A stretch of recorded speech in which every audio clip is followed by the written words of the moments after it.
This is the Humanist Report with Mike Figueredo. The Humanist Report podcast is funded by viewers like you through Patreon and PayPal. To support the show, visit patreon.com/Humanist Report or become a member at humanistreport.com. Now, enjoy the show. Welcome to the Humanist Report podcast. My name is Mike Figueredo, and this is the 206th edition of the program.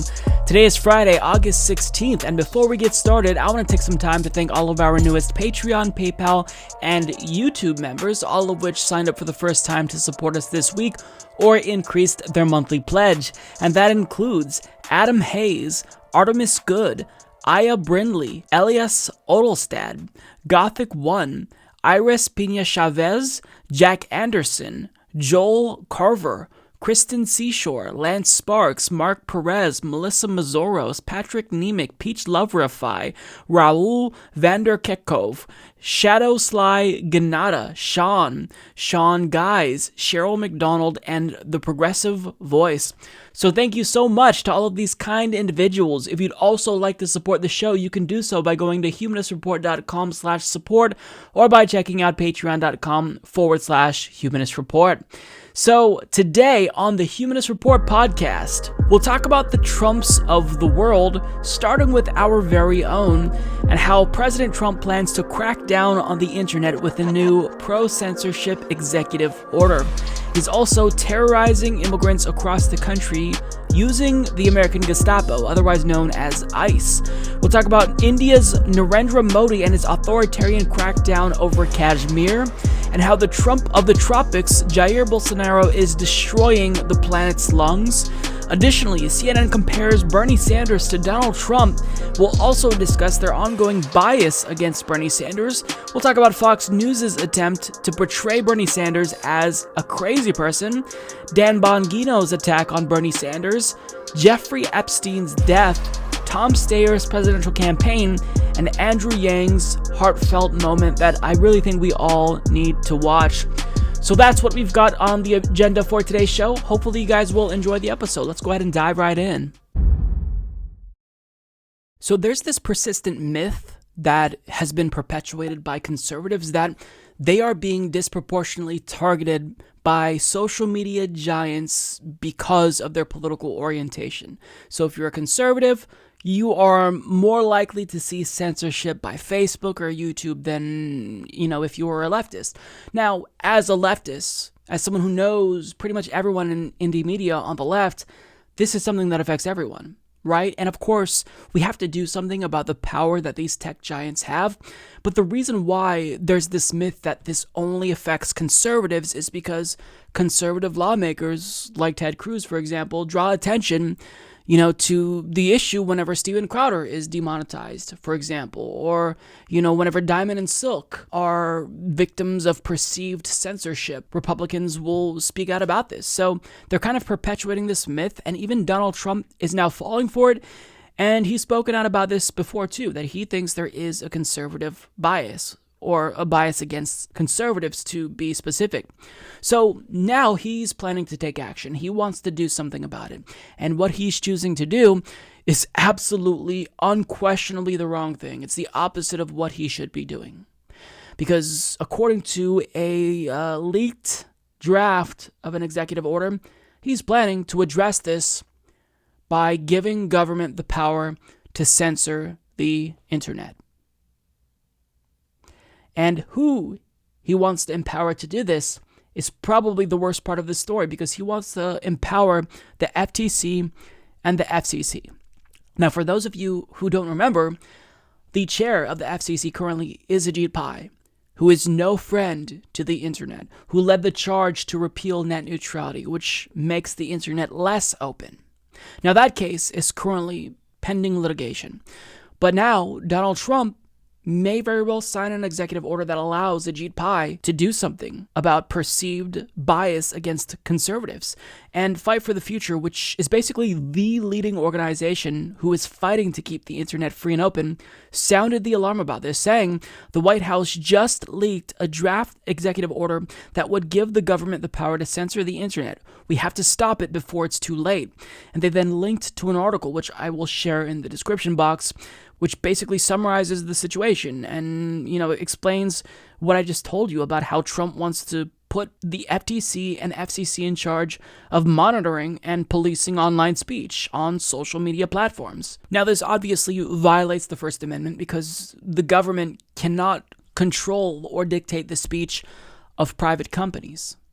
And furthermore, I don't want anyone to be able to censor or monitor the internet, not leftists, not right-wingers, nobody. But if there was anyone I trust the least with this job, it's Ajit Pai. So this could be absolutely devastating. It could set a really bad precedent, and I don't want to see future administrations, Republican or Democratic, censor the internet and have the power to shut down speech online that they don't like. Now, for more details on this, we go to John Keeley of Common Dreams, who reports civil liberties groups are warning of a major threat to online freedom and First Amendment rights if a leaked draft of a Trump administration edict, dubbed by critics as a censor the internet executive order that would give powerful federal agencies far-reaching powers to pick and choose which kind of internet material is and is not acceptable, is allowed to go into effect.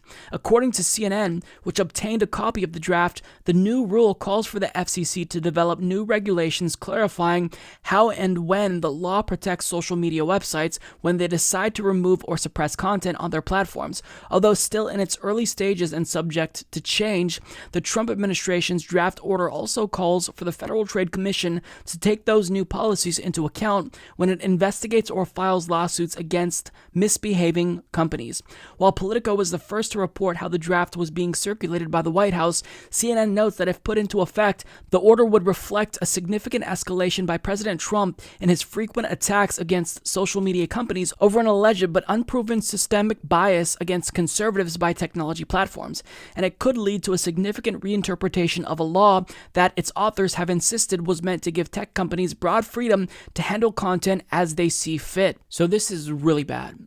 And look, everyone who is against this, who's speaking out against this, we all acknowledge that these social media and tech giants, they absolutely have too much power. They need to be broken up. But you see, this is not the correct course of action. This is not what we should be doing. We should be using our antitrust laws. But instead, Donald Trump, what does he do? Just instinctually, he opts for censorship. That's what he wants. Now, I think Fight for the Future put it best. They said, look, we're also concerned about the growing power that mega platforms like Facebook and Twitter have to control online speech, but this draft executive order would make that situation so much worse by opening a Pandora's box of government censorship. Now, PEN America correctly pointed out that this move is forbidden by the First Amendment. I think that's pretty much obvious, which means that if he does sign this executive order, then theoretically speaking, it should be overturned. The problem, however, is that Donald Trump has stacked the judiciary. So even if this is brazenly unconstitutional, that doesn't necessarily mean that it will be overturned. I mean, I hope it's overturned, because you can't have something like this that's that unconstitutional, because when Democrats take power, if you're a Republican, you're going to want to make sure that you stop this type of thing and you set the correct precedent and follow the Constitution. But who knows at this point? Who knows at this point? And look, the sad news is that nobody really knows about this. Nobody's really talking about this because the media has not reported on it. So look, everyone is pretty much in agreement that these tech giants have too much power. But so long as they are private companies, you cannot censor them. This is unconstitutional. If you want to control what they do, then you need to nationalize them. And what I would like to see ideally is that they are nationalized and you have a set of standards that are actually applied universally, or also we break them up, right? You can't have this much power, because when so much of democracy is carried out online, when it's basically the new public sphere, you can't allow these mega corporations to control that much speech. But the solution that should be proposed is not to allow the FTC and FCC and goons like Ajit Pai to censor what they don't like. I mean, this is absurd. So I hope that more people will speak out about this. And I hope that they're able to disaggregate the issue that, this is a problem. You shouldn't have this much power in a democracy if you're a tech giant, but simultaneously, this isn't the correct solution to that problem. A different solution needs to be applied. Now, I know Donald Trump ain't a socialist, so he's not going to talk about nationalization. But at a minimum, break them up. Use antitrust laws. You're president. You can set the agenda on this. But instead, he's an authoritarian, so instinctually he just opts for censorship, which isn't surprising, but it's still troubling nonetheless. Last week, in 6 Mississippi cities, there were ICE raids that took place at 7 different food processing plants, which led to nearly 700 undocumented immigrants being detained. Now, this ended up being the largest raid in the span of a day in United States history. Please, can I just see my mother, please? Parents taken away on buses, separated from their children. Her mom is the only one she has. That's her guardian. In immigration raids across Mississippi on Wednesday. I need my dad for me. My dad didn't do nothing. He's not a criminal. Many children left behind at schools and daycares. One gym in a nearby town offering to house and feed children who were separated from their parents. I understand the law and how everything works, and everything has a system, but everybody needs to hold the kids first and foremost in their mind. Today, anxious family members are trying to locate their loved ones who were arrested. There's a website that we were told that we could find anyone that's been processed and detained. I haven't been found a single person. One woman telling CNN her husband, who has a heart condition, was arrested, leaving her and their 5-year-old son with no one to help them. He asks me for his dad, where he is, and I tell him he's not here. I told him they took him, and he starts to cry because he needs him. A total of 680 detentions at 7 food processing plants across 6 cities in Mississippi.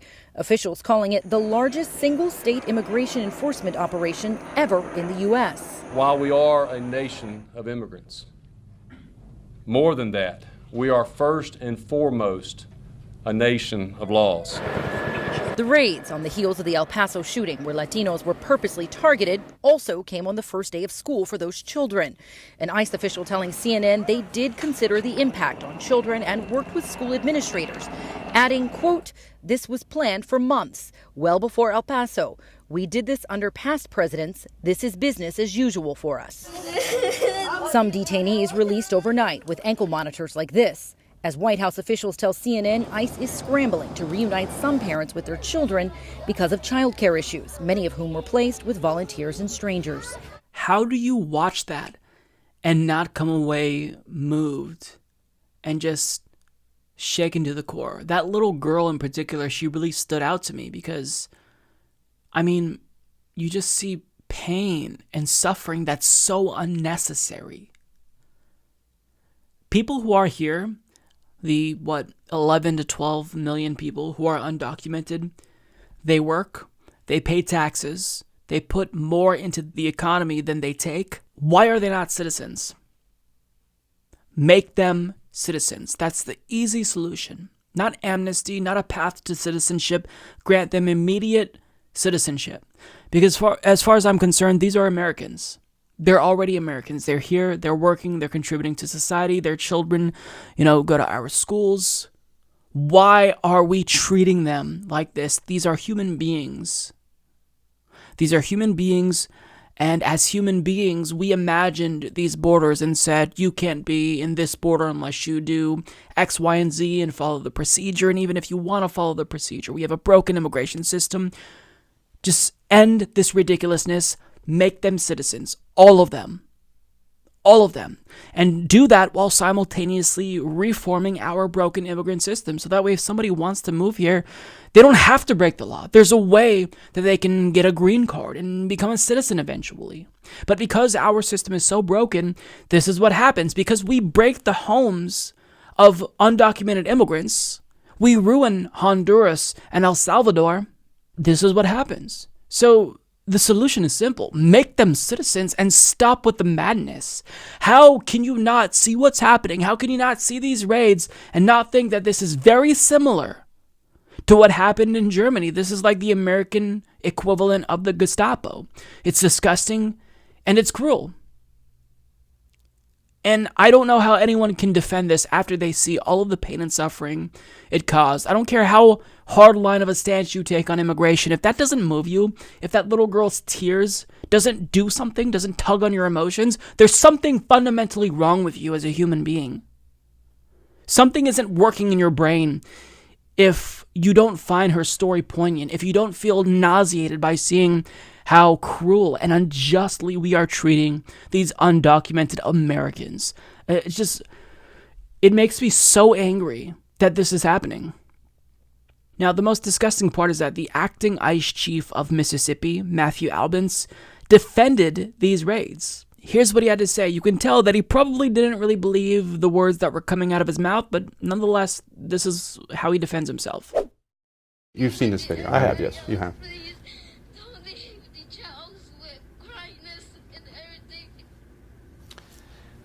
What would you tell that little girl?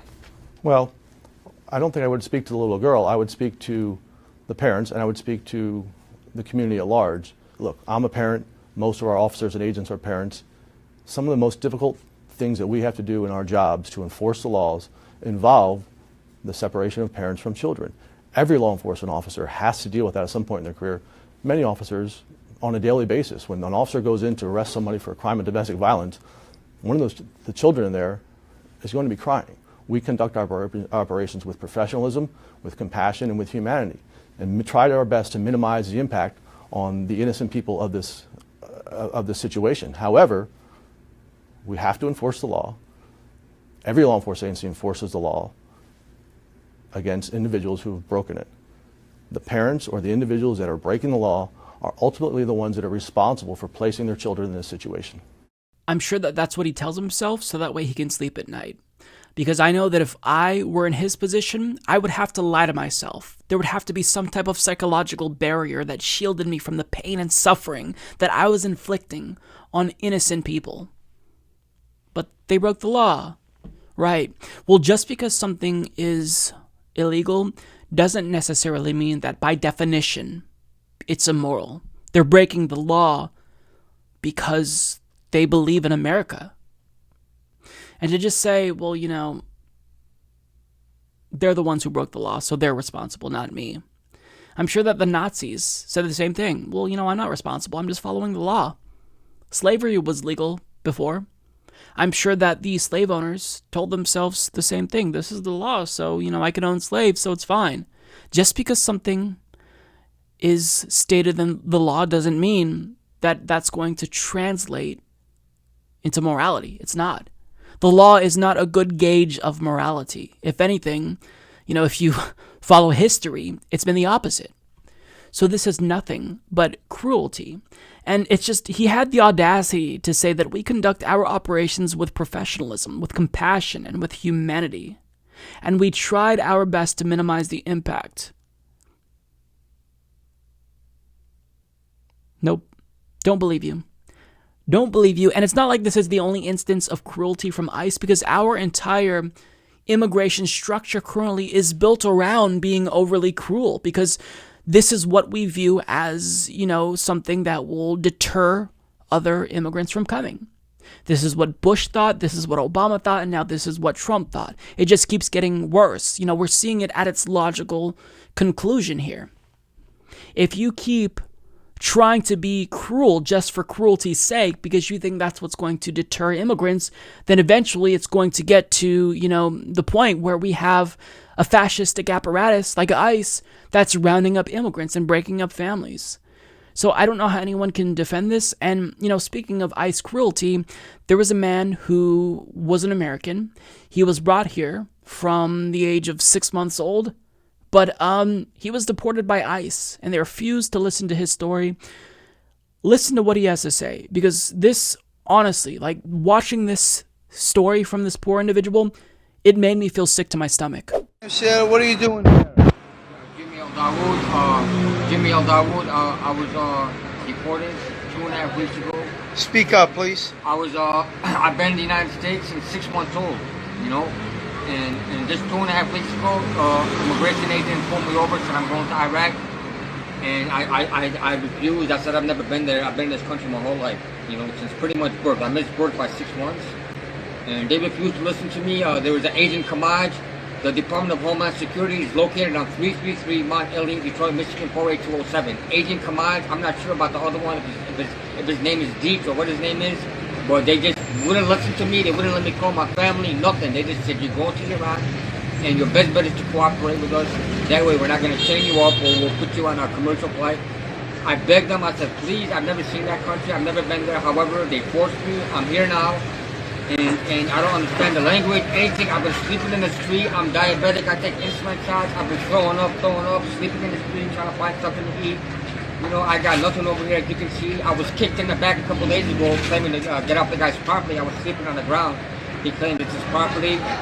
You know, I begged him. I said, please, sir, I've never seen this country. I don't understand language. That man's name is Jimmy Al-Dawood, and he died. Presumably because he was not able to get insulin. But I mean, he was here illegally. He was breaking the law, right? So I guess he deserved it. I guess he deserved to be deported to a country that he was completely unfamiliar with, that was foreign to him, because he was here illegally. Being a citizen dictates whether or not you deserve to live or die in some instances, according to ICE. But hey, they're just following orders, right? They're just following orders. They're just, he was illegal, so he had to be deported to Iraq, even though he hasn't been there since he was a baby. I'm not sure what most of us were doing when we were 6 months old, but I was not in control of my actions. So this is what ICE does. ICE is cruel. ICE is terrorizing non-citizen Americans, and it's just morally reprehensible, and anyone who defends this or tries to justify it, I just don't have respect for you. I'm sorry. This is grotesque, this is indefensible, and it's immoral. And if we're going to claim to be a country of immigrants, then maybe we should try to live by that virtue and actually treat them like the human beings that they are, and just stop with the nonsense, grant them citizenship, and end the fucking madness once and for all, because this is disgusting. So internationally speaking, fascism is unquestionably on the rise. And it's just so depressing to see the rise of all of these pseudo-populist right-wing demagogues across the world. We have Donald Trump, obviously, in the United States. We have Jair Bolsonaro in Brazil. And of course, we have Narendra Modi in India. Now, for those of you who don't know much about Narendra Modi, he is basically the India equivalent of Donald Trump. He's very Trumpian, but I would actually argue that he's far worse than Donald Trump because he is explicitly a Hindu nationalist. Like, that is the ideology of his party, BJP. They believe in a Hindu-only state to the exclusion of Muslims. And the rhetoric that he uses has led to increased violence against marginalized communities. So hate crimes against Muslims, for example, it spiked since Narendra Modi came to power in the same way that has happened with Donald Trump. Now, what he often does is he fearmongers, like all demagogues do. He fearmongers about Muslims, and he says that they are disrespecting cows. And this obviously directly leads to increased violence against Muslims. And it doesn't just affect Muslims, it affects lower caste Hindus as well. So what he does is absolutely morally reprehensible and despicable, but this is exactly what he knows he needs to do to fire up the base. Whenever there's an election, Donald Trump talks about caravans that are coming to the country. Well, this is basically what Narendra Modi does. In order to increase his popularity, well, he does things. He uses rhetoric that leads to marginalized communities, Muslims, lower caste Hindus, being harmed. And it's so disgusting to watch because India, it's the biggest democracy in the world. So to see this, to see what he's done, it's despicable. And the thing about Narendra Modi is, if you don't necessarily follow Indian politics, you wouldn't know that he is this bad because he actually is a populist. Like Donald Trump, he has a very solid and vocal base of support who love everything that he's doing. Hindu nationalism, unfortunately, is somewhat popular because he is the prime minister. His party does promote that.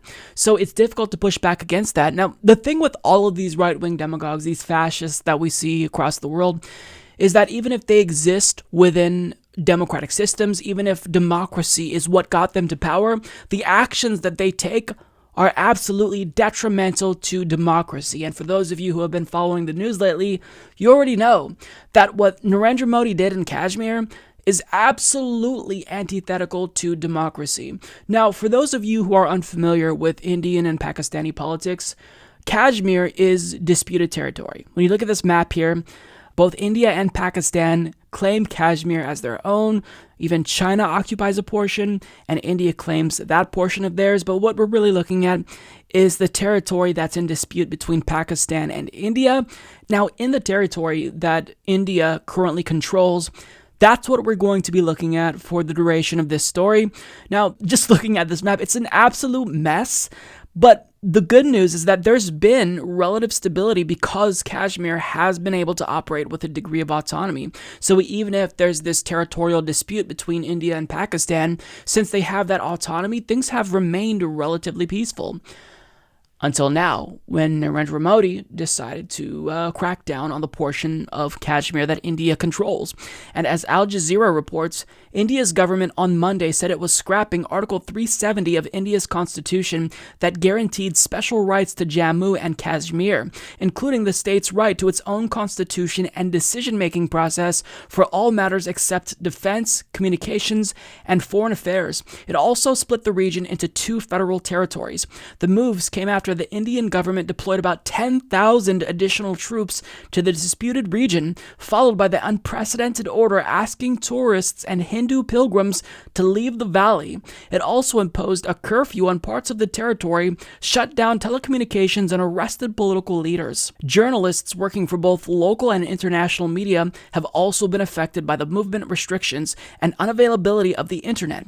Local newspapers such as Greater Kashmir, Rising Kashmir, Kashmir Monitor, Kashmir Life, and Kashmir Reader have not updated their websites over the past 3 days, fearing backlash from Indian authorities. This does not sound like democracy to me. This is textbook authoritarianism, and it's so sad to see all of this unfold.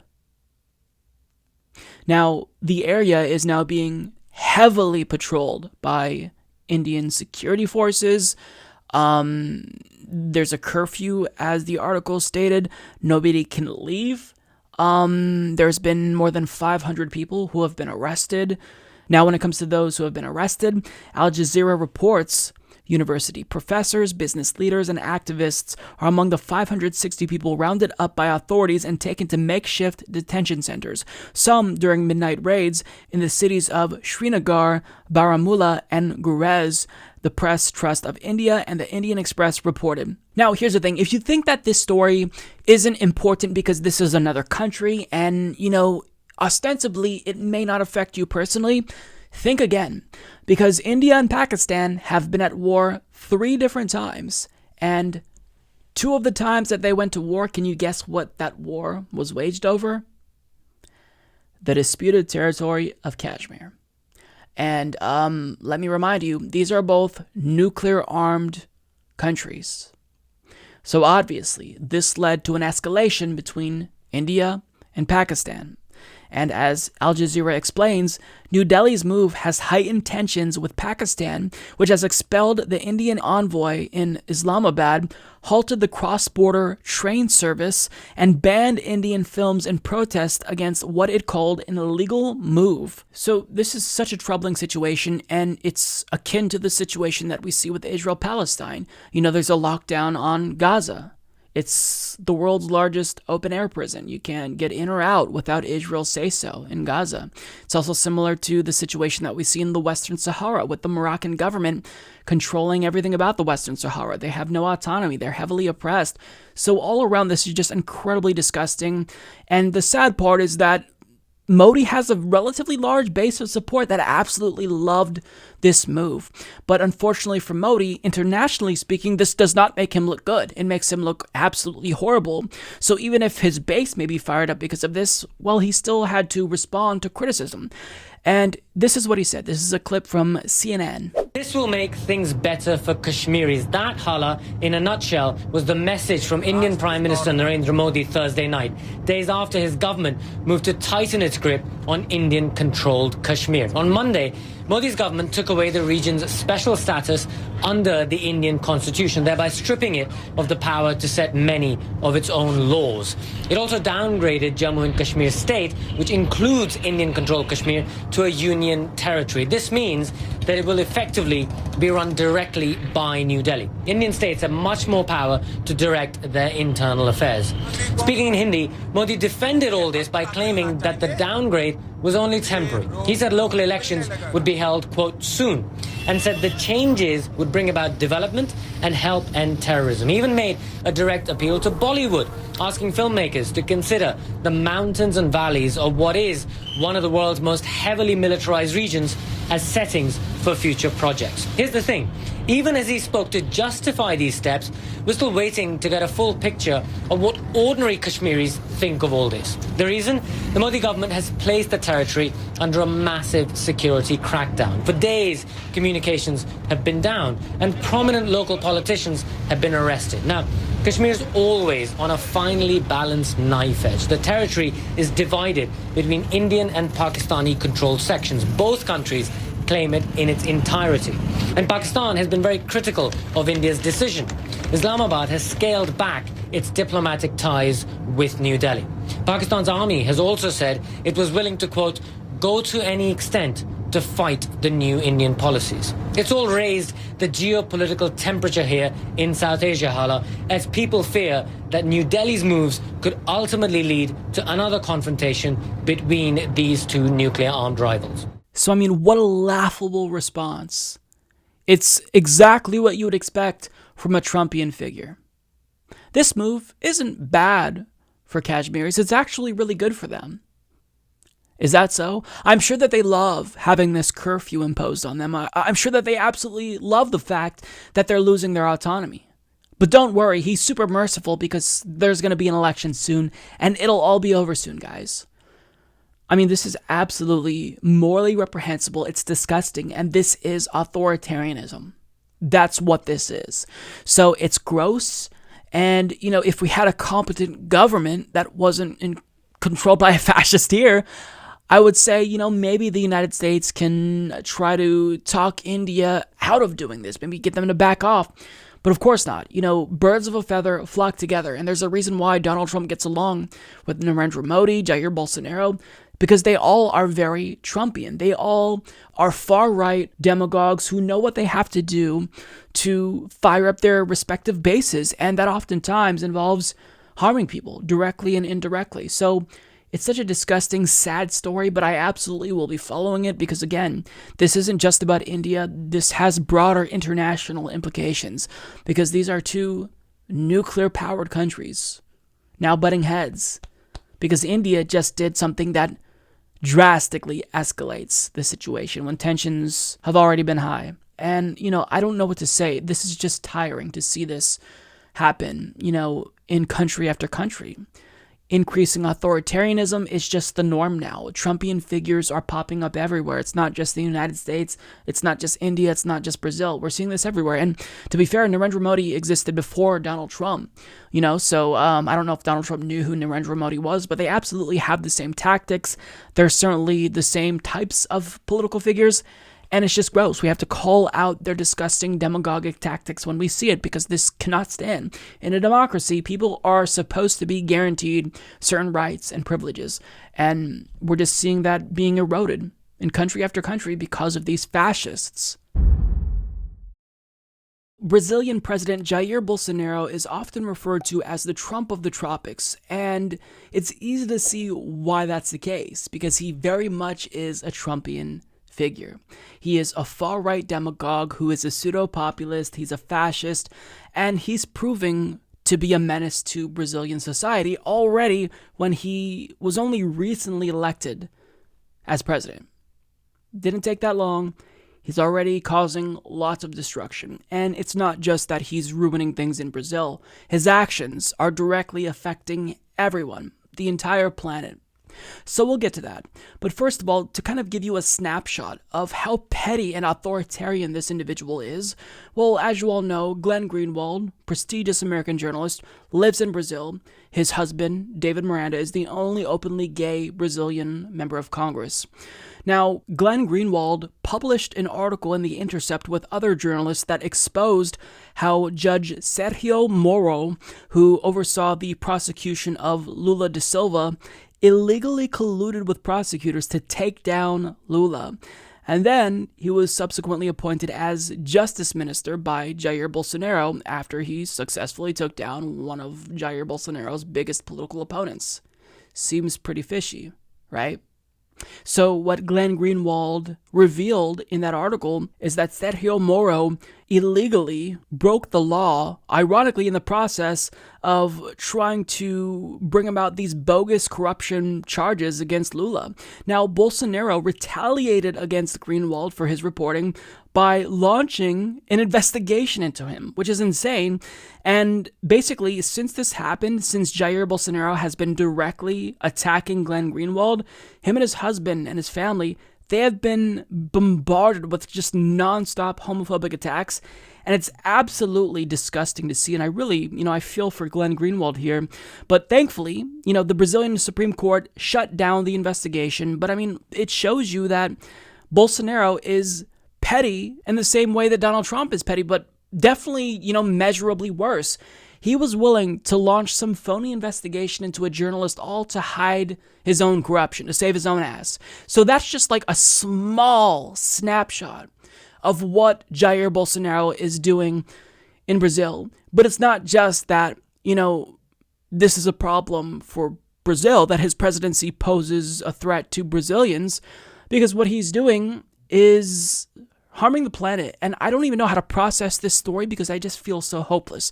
So as you all know, in Brazil, they control the Amazon rainforest. And we often refer to the Amazon rainforest as the Earth's lungs. And for good reason. But what Jair Bolsonaro is doing is accelerating the process of deforestation. He's basically opening up the Amazon rainforest to private companies, and he's saying, have at it. If you want to, take down the entire Amazon rainforest, that's okay with me as long as we're making money.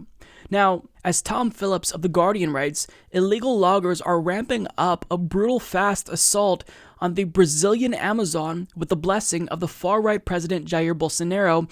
The sacked head of the government agency tasked with monitoring deforestation has warned. Speaking to The Guardian 5 days after his dismissal, Ricardo Galvão, the former director of Brazil's Space Institute, said he was praying to the heavens the far-right leader would change tack before the Amazon and Brazil's international reputation as an environmental leader were ruined. What is happening is that this government has sent a clear message that there will not be any more punishment for environmental crimes like before. This government is sending a very clear message that the control of deforestation will not be like it was in the past. And when the loggers hear this message, that they will no longer be supervised as they were in the past, they penetrate the rainforest, Galvão said, claiming enormous damage had already been done since Bolsonaro took power in January. It is a question of brutal, fast economic exploitation. Galvão, an internationally respected scientist, was director of Brazil's National Institute for Space Research until last week when a public clash with Bolsonaro cost him his job. Days earlier, during a meeting with foreign journalists, Bolsonaro had publicly questioned INPE's data suggesting an alarming spike in Amazon destruction and accused Galvão of peddling lies. So in other words, he's crying fake news. How very Trumpian of him. So understand, the Amazon rainforest is Earth's lungs. Jair Bolsonaro is accelerating the destruction of Earth's lungs. We didn't elect this guy. There's nothing that you or me can do about this. We just have to sit back and watch it happen in horror. But, usually in these types of situations, we would have our president maybe put pressure on the Brazilian government and say, hey, maybe, destroying the planet isn't the smartest thing since we all kind of want to live here. But you see, the thing is that we also have an idiot as president who doesn't even believe that climate change is a thing. he still believes that climate change is a hoax. And he's not even, progressed to the point where he can say climate change is real, but it's not anthropogenic. Donald Trump is an idiot who probably likes what Jair Bolsonaro is doing. It's almost like him and Jair Bolsonaro are antagonistic towards the planet, which doesn't make any sense to me, because we all have to live on this planet. We only have one that's habitable. So, this is what's happening. Donald Trump is doing nothing as one of our allies is destroying the planet. Now, thankfully, one country did decide to speak up, and the way that they spoke up was to retaliate in the form of cutting funds to Brazil. So Germany decided to cut 35 million euros in funds to Brazil that was intended to help preserve the rainforest. And basically what they're doing here is they're saying, look, if money is what you care about, then you're going to lose money if you continue with this trend of deforestation, because we all depend on Earth's lungs to live, to keep our planet habitable. But if you destroy this, you're just accelerating the death of our planet. So please stop. But Jair Bolsonaro's response was pretty much, meh. I don't care. He said, we don't need their money. They can keep their money. So it's not even like it's about the money. It's not even about the money. He wants to destroy the planet. He wants to open it up to private industries because he's a psychopath. All of these fascists around the world, Donald Trump, Jair Bolsonaro, Narendra Modi, they are all psychopathic individuals who don't care about the destruction caused by their behavior. They think short-term and not long-term. And it's horrible to watch because, it's hard to not feel hopeless, because what can we do about this? Again, we can't vote him out of office. We can't hold him accountable in the United States. And there's only so much that the citizens of Brazil can do because this individual is an authoritarian figure. He already said, he would love to bring back, military rule in Brazil. So if they get too rowdy, he'd crack down on them more. It's disgusting to see. Human beings picked a really bad time to allow fascism to rise, for fascism to get its second win when the planet is dying, when we need to act quickly. Now is the worst possible time. It's never a good time for fascism to arise, right? But now is the worst possible time when these fascist demagogues who are popping up everywhere are literally going to kill all of us. What do we do in this situation? I don't know what we can do. There's nothing we can do. We're essentially hopeless. The one country who tried to do anything was unsuccessful, so we just have to sit back and watch and hope that he's voted out in the next election. What a disgusting situation that we're witnessing here. How do you not care about the planet that your children will be inheriting? How do you not care that if you get rid of Earth's lungs, we're far worse off? How do you care, or how do you not care, rather, that you are accelerating the death of our planet? Like, we need this planet to be habitable. Do you think it's going to be easier to terraform Mars than to fucking just save the planet we have now? I don't know. I just don't think that these people thought this through. I don't think that they care, because these are psychopaths, not normal people. Bernie Sanders has obviously been very hard on Amazon CEO Jeff Bezos, and rightfully so, because when you are the richest human being on the planet and your workers are forced to pee in bottles in order to save time so they can be more productive for you and make you more money, then that just demonstrates what a fundamental failure our capitalist system is. The fact that our system allows something like that to happen, the fact that that type of phenomenon is even possible, it's representative of everything that is wrong with our system. Now, Bernie Sanders calls this out. And at a recent event, he jokingly talked about how it's obvious why the Washington Post is biased against him, because he always calls out Jeff Bezos. And Jeff Bezos obviously hates Bernie Sanders, and since he owns the Washington Post, it's obvious why there's so much negativity about Bernie from the Washington Post. Now, the Washington Post actually responded, and this evoked a pretty strong response from CNN as well, and they're pushing back hardly, saying, no, the fact that Bernie Sanders is saying this, not only is it Trumpian, but it's actually dangerous. So we're going to see what they had to say, and then I have a lot to say about this. when we return. Take a look. The Washington Post is pushing back at criticism from Senator Bernie Sanders. The 2020 Democratic hopeful blasted the Post coverage of his campaign, and he argues that it is biased because it is owned by Amazon CEO Jeff Bezos. Listen to Sanders in New Hampshire yesterday. Anybody here know how much Amazon paid in taxes last year? Yeah. See, and I talk about that all of the time, and then I wonder why the Washington Post, which is owned by Jeff Bezos, who owns Amazon, doesn't write particularly good articles about me. I don't know why. He failed to provide any evidence of that. Those past comments along those lines were echoed by his campaign and prompted this reply by Marty Barron, the executive editor for the Washington Post. Quote, Senator Sanders is a member of a large club of politicians of every ideology who complain about their coverage. Contrary to the conspiracy theory that the senator seems to favor, Jeff Bezos allows our newsroom to operate with full independence, as our reporters and editors can attest. Kirsten Powers is here, columnist for USA Today, and Brittany Shepard, national politics reporter for Yahoo News. Good morning, guys. I was a little surprised, Kirsten, to hear Sanders say it himself, but it's not new to see his campaign really taking on the media without providing any evidence of bias. Just listen to his campaign manager, Faz Shakir. He was on Reliable Sources with Brian Stelter just a few weeks ago. In about, a minute or so or 2 minutes or so, you're going to cut to commercial breaks and you're going to see some pharmaceutical ads. You're going to see a lot of ads that are basically paying your bills and the bills of this the entire media enterprise. And what that ends up doing is incentivizing you and others to make sure that you're asking the questions and driving the conversations in certain areas and not in certain areas. So Kirsten, Brian followed up, asked for evidence. He didn't provide any. But this seems like a really dangerous line. Continued accusations against the media with no basis in fact or evidence provided. Yeah, I think it's perfectly in bounds to complain about your coverage, right? If you think, and this is what every single campaign does. I mean, even Barack Obama's campaign complained about their coverage, right? Sure. So it's not like people often think when they're running for president that they are the only person who doesn't like their coverage, and that's just not true.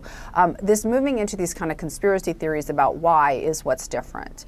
And I think in the climate that we're in right now with the President of the United States, who has really gone after all media that hasn't fallen completely in line with him, and really is offering full-throated support. Pretty much everybody else has been attacked, as fake news and not trustworthy. And so I think what the Sanders campaign is doing is falling into, it's using that same playbook, frankly. Yeah. And it would be problematic even without Donald Trump, but considering the culture that we're in, where the media is under such constant attack, I think that you should be very careful about the accusations you make, and you better be able to back them up.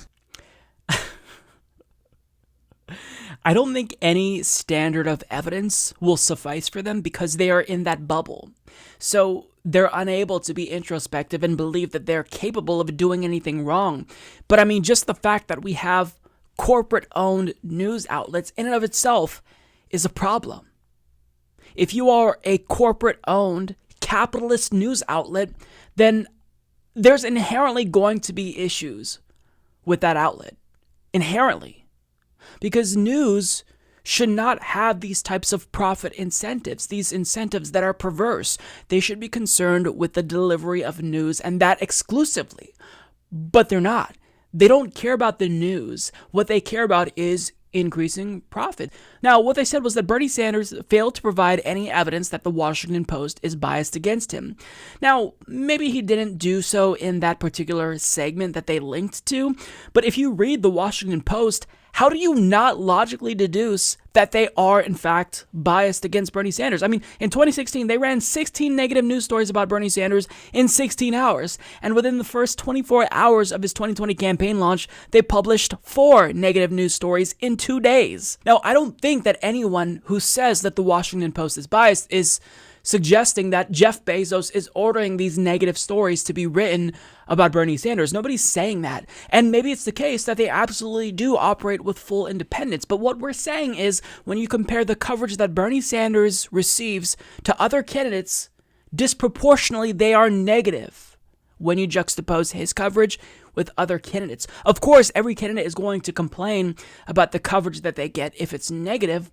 But I mean, there is absolutely a limit to when we can actually start to question whether or not the news outlet in question is pushing an agenda. And it's very clear that that's what the Washington Post is doing, because again, they are a business. They don't care about the news. This is all about making money to them. And what they don't want to tell you is that, even if there may not necessarily be an explicit filtering process when it comes to news, maybe Jeff Bezos doesn't have to check off every article from the Washington Post. But this happens, this filtering process, if you will, happens when you get hired, because they're not going to hire you unless you're going to be one of the individuals that is not going to rock the boat. And they make this implicitly clear that, you are not going to be allowed to exceed the boundaries of what is and isn't permissible. Now, this doesn't necessarily mean that they will never hire anyone that actually does a good job, but for every Jeff Stein or Dave Weigel at the Washington Post, there's about 10 more people who are like Jennifer Rubin. And, they're so negative against Bernie Sanders that it almost seems like they have a personal vendetta against him. Like he wronged them personally, like he owes them money or something like that. And it's weird. It's jarring, right? You don't expect to see that from news outlets who purport to be objective and who purport to care about the news. You just don't see that. And look, the reason why Bernie Sanders is criticized, one, is because all these people in that, elite DC bubble, they all hate Bernie Sanders. So they attend the same cocktail parties and whatnot. They're socially predisposed to hate Bernie Sanders. But they also know that Bernie Sanders threatens the status quo, the pro-corporate status quo more specifically.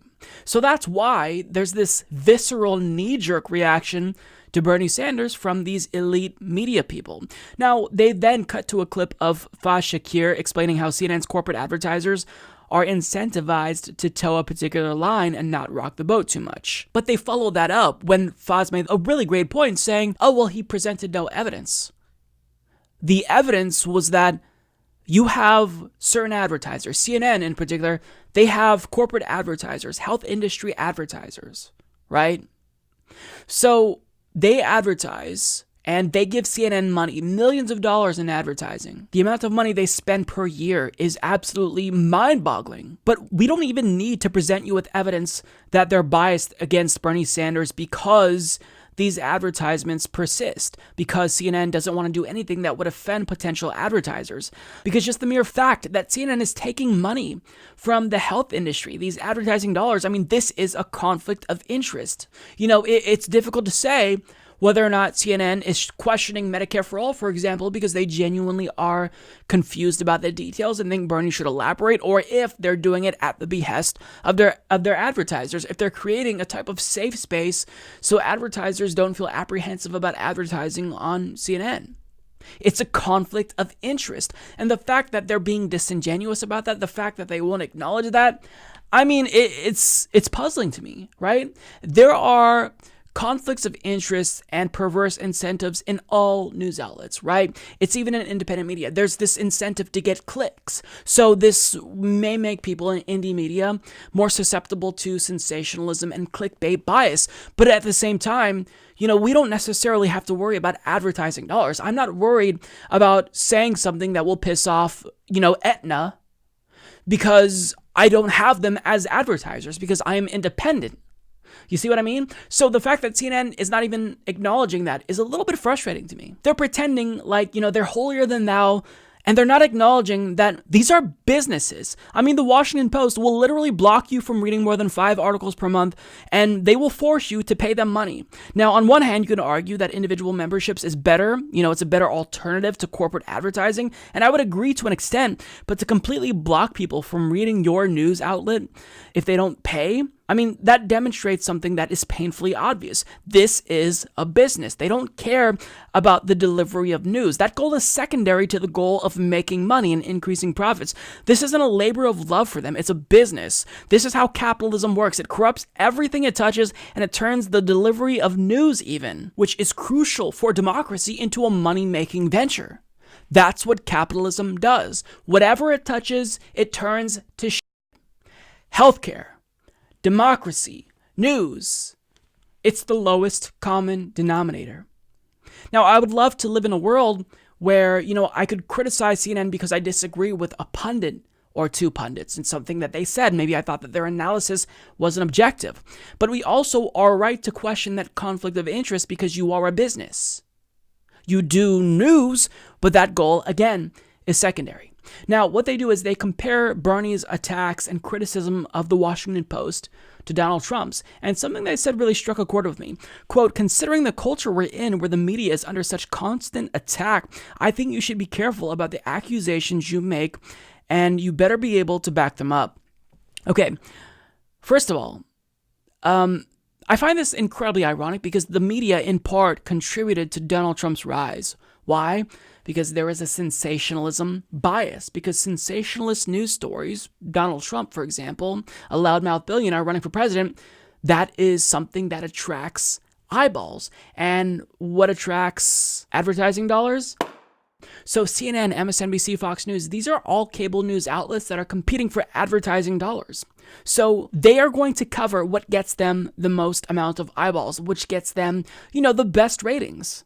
So in a way, they kind of made this bed and now they're lying in it. They helped Donald Trump get elected. They legitimized him as a candidate, and now they're complaining about the consequences of that, about his attacks on the press. Well, maybe you should have been a little bit more responsible when you were covering someone who was a fascistic demagogue. Now, second of all, they are assuming that nuance doesn't exist. They're suggesting that we are unable to disaggregate an actual legitimate criticism of corporate media from Bernie Sanders from Donald Trump's attacks on the media. No, we absolutely can and should do that. When Donald Trump calls a particular news story or a news outlet fake news, he's not doing it because he has this complex anti-capitalist critique of a particular news outlet. He's doing it because he doesn't like it. Anything he doesn't like, he calls fake news. But with Bernie Sanders, he is calling out the inherent conflicts of interest that end up leading to biased news stories. That's a very different thing. So for you to say that what Bernie Sanders is doing here is Trumpian, absolutely no, it's not Trumpian. Calling out the inherent conflicts of interest and perverse incentives within the pro-corporate capitalist newsphere isn't Trumpian, it's logical. It's the antithesis of Trumpism. And by linking Bernie Sanders to Donald Trump, they know exactly what they're doing. They're trying to delegitimize him, right? Because what these news outlets have are a ton of different powers. They can increase the salience of issues. Like if I think that immigration is a particularly important issue, they are able, just by covering something repeatedly, to raise the salience and the level of importance with which I view that issue by talking about it enough. That's what the news media can do. They can set an agenda. So if they think issues X, Y, and Z are popular, but A, B, and C are not, they can actually get that on the agenda of lawmakers. So these are very powerful institutions. But the problem is that these institutions have been corrupted by capitalism, corporate dollars, because these are businesses. I mean, think about this. How many pro-Medicare for All segments has CNN done? In fact, scratch that. How many just bland Medicare for All segments has CNN done? Where they didn't actually, they didn't editorialize. They just said, these are the facts about Medicare for All, take them or leave them. I mean, almost every single segment, I'd say 95%, if not more segments about Medicare for All, they are negative. They are absolutely negative. And this is why people don't trust you. I mean, there was a video with Chris Cillizza where he talked about Medicare for All, and he made the assertion that it's not necessarily smart politically to promote this policy idea because the polls suggest that it wouldn't really, do well. But that's just one poll. He cherry-picked a poll and ignored other polls. So we're not saying that CNN is going out of their way to make up facts. Nobody's asserting that. I don't think that they are as bad as Fox News, but with that being said, you can still twist facts, you can still promote a particular narrative, and that is harmful. This is what corporate media news outlets do. They do what gets them the ratings, and they oftentimes will stonewall anything that would affect their corporate advertising dollars. I mean, it's obviously in CNN's best interest to see us not get Medicare for All, because if the private insurance industry goes out of business, then that is millions of dollars lost in advertising to CNN. Now, that doesn't necessarily mean that they will go out of their way to editorialize all healthcare related stories. But I mean, I think the outcome is obvious. They're clearly biased, right? So the fact that they don't even admit to basic biases that are inherent in corporate media, it's so frustrating to me.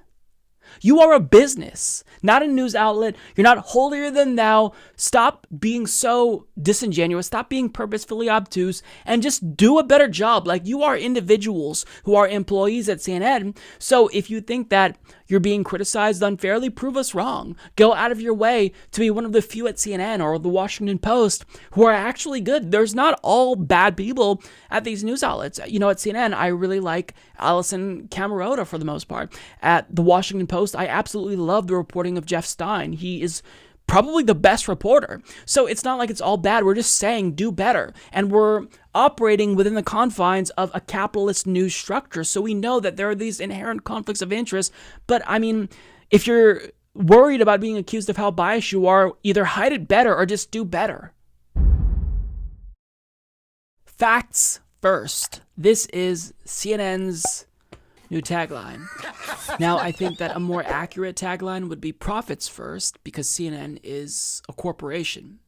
Their goal is to do news in a way that attracts eyeballs to televisions, because that attracts advertisers.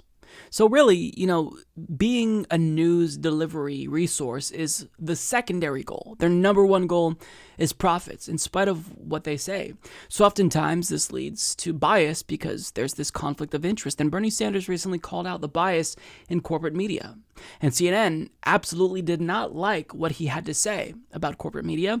And they said very bluntly, look, if you're going to call us out, where's the evidence? I was a little surprised, Kirsten, to hear Sanders say it himself, but it's not new to see his campaign really taking on the media without providing any evidence of bias. I think that you should be very careful about the accusations you make, and you better be able to back them up. Well, Bernie Sanders was not there to defend himself, but allow me to do that. So I actually do have evidence. In fact, I have a sadly hilarious example of CNN's bias getting in the way. So CNN Politics tweeted, fact check. Bernie Sanders is once again saying the U.S. spends twice as much on healthcare per capita as any other country in the world. It's a claim he has been making since at least 2009, when PolitiFact noted that it was false. It's still false now. And when you go to the article, they claim again that he's been making the same false claim for 10 years now. Now, here's why they say they rated this claim false. Facts first. It's still false now. The U.S. does spend the highest amount on healthcare per capita of any organization for economic cooperation and development country, but not double every single one. So the issue isn't necessarily that he was lying. The issue is that he wasn't being specific enough, because even if we spend double many countries when it comes to healthcare spending, we just don't spend double every single country. So the word every is really what's at issue here. It's a little bit misleading, and here's how they say he could have been more correct. Sanders could have accurately said the US spends more than twice the average for OECD countries, which was an estimated $3,992 in 2018 and a firmer $3,854 in 2017. So this is almost indistinguishable from his original claim. So what they're doing here is they're being overly nitpicky because they want to make Bernie Sanders look bad. This is what I'd like to call nuanced trolling. You pick out the details so that way if somebody doesn't word something very specifically, then you are able to attack them for it, right? And there are some instances where details absolutely matter. Very specific things can be an issue. But what he was saying here, was that an issue? No. And what I love is that Bernie Sanders actually responded to this, and it's in the actual article, and he says, actually, we were referring to the average for OECD countries, and noted that this was confirmed by CNN, who in January of this year published an article with the headline, U.S. spends twice as much on healthcare as its peers. Congratulations, you played yourself. But wait a minute. I thought that you said the United States doesn't spend twice as much as all of its peers. Underline all. That's a little bit misleading. And furthermore, if we want to be more technical, really, it spends twice the average of OECD countries. So, what happened? Is CNN going to rate that headline false? This is a joke. What a hilarious self-own. What they did was they tried to nuance troll in order to discredit Bernie Sanders, and they only ended up inadvertently discrediting themselves because they just demonstrated to us that they don't actually care about facts.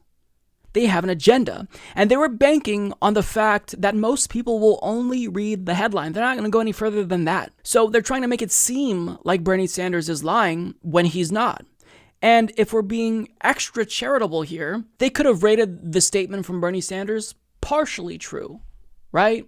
But instead, they just deemed the entire statement false when what he said was basically echoed in the CNN article. And Bernie Sanders pointed that out. It's in the fact check. I mean, this is just so embarrassing. So if CNN ever wonders why we think they're biased against Bernie Sanders and why they jump through hoops to discredit him at any chance they get, it's things like this that contribute to that narrative. So if you're not biased against Bernie Sanders, prove me wrong. Don't do things like this when you go out of your way to nuance troll in order to make him look bad, in order to make it seem like he's lying. Because by doing that, by banking on the fact that most people will only read the headline, you're actually spreading misinformation because we do spend double our peers. So if you want him to be more specific, then say you want him to be more specific and that his statement is only partially true. But they didn't do that. They wanted to make him look bad, and now they were caught, and they complain whenever we call it their bias. Unbelievable.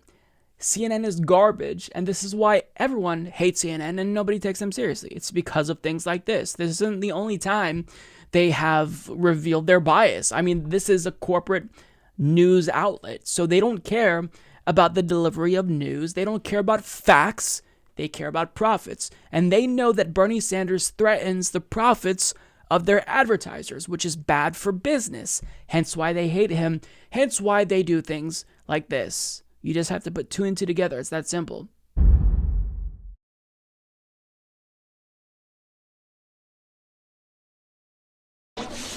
At the end of Bernie Sanders' appearance on Joe Rogan's podcast, Joe Rogan asked what was seemingly a half-serious question about UFOs and whether or not Bernie Sanders would release that information and declassify whatever information that the US government has about UFOs.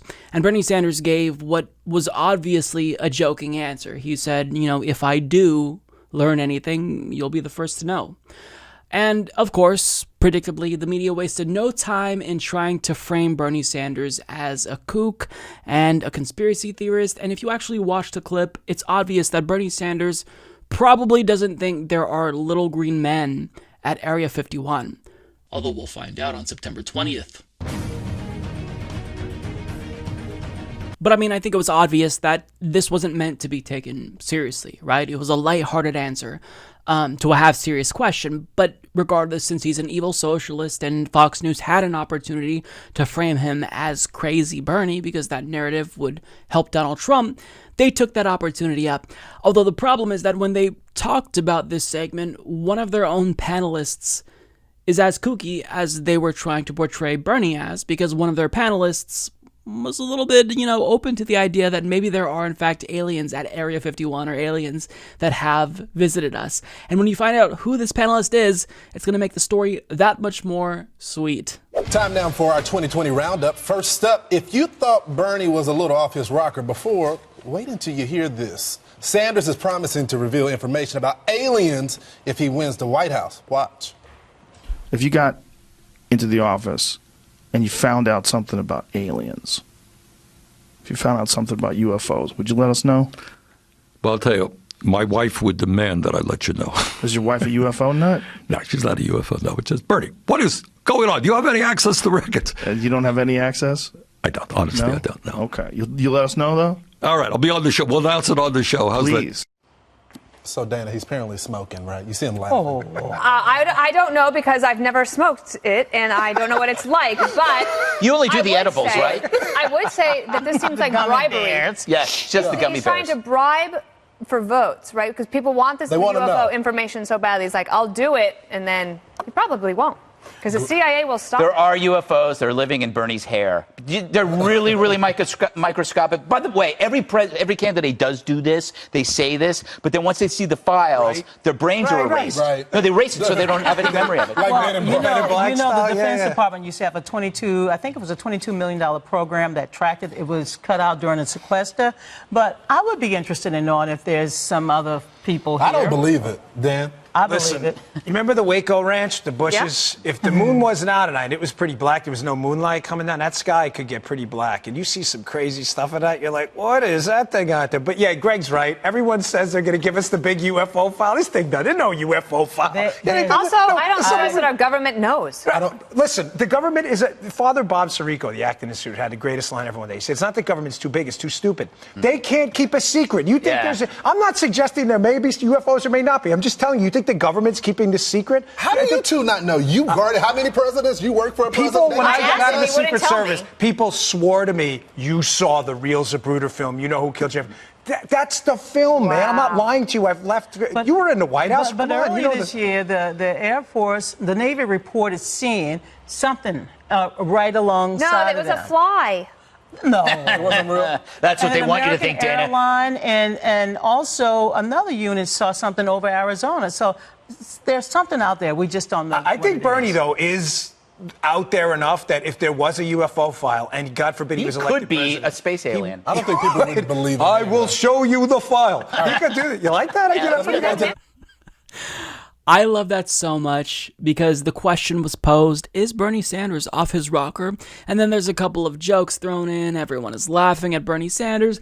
And then Donna Brazil very seriously chimes in and says, I would be interested in knowing if there are some people here.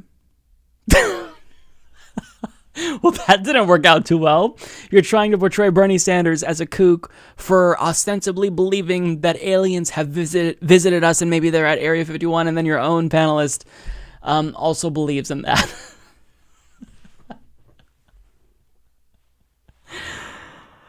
Now, towards the end, they said, since Bernie Sanders is out there, even if there was something, even if he disclosed that from the public, people still wouldn't believe him because he's so crazy.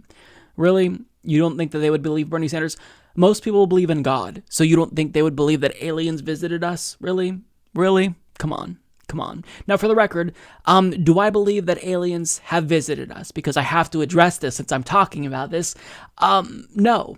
I think that it's very likely that there are aliens that exist somewhere in the universe because it's just so vast that how could there not, be aliens? But have they visited us? No, I don't think so. I don't think there's enough evidence to determine that. And sure, there's these testimonies from military pilots and whatnot, but just because they see something that is indescribable, that's odd, that's unidentified, that doesn't necessarily mean that the conclusion is that it's aliens. No, my standard for evidence is incredibly high, and let me tell you this, I absolutely want to believe that aliens have visited us because I absolutely love this conspiracy theory. When I was younger, I would watch all these documentaries of people who claimed that they were abducted, and I didn't believe it, but I still found it fascinating. I love that type of sci-fi. I mean, I literally have a UFO tattooed on my arm. It's on my body. That's how much I love this type of shit. I love UFO stuff and alien, stories and whatnot, but just because I love it doesn't mean that it's true.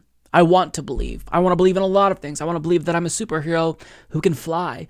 Doesn't mean that it's true. And I know that that's dismissive and I will piss off people. But, that's just my take. Although now that I'm talking about this, I realize that it's probably not a good idea to get this type of thing tattooed on my body permanently because I'm just going to attract people who will start sharing their stories with me about how they were abducted and probed by aliens. But you know what? You live with each life decision. So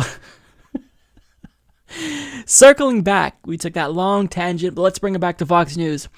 That didn't go too well for them, and I thought it was hilarious. And really, the media's attempt to portray Bernie Sanders as a kook, it's so irritating. And look, a lot of these articles about Bernie Sanders with like the funny alien picture in him, I get it. Like, it's all lighthearted, it's in good fun, but it's also a problem that there is genuinely like this real legitimate concerted effort to portray Bernie Sanders as a kook.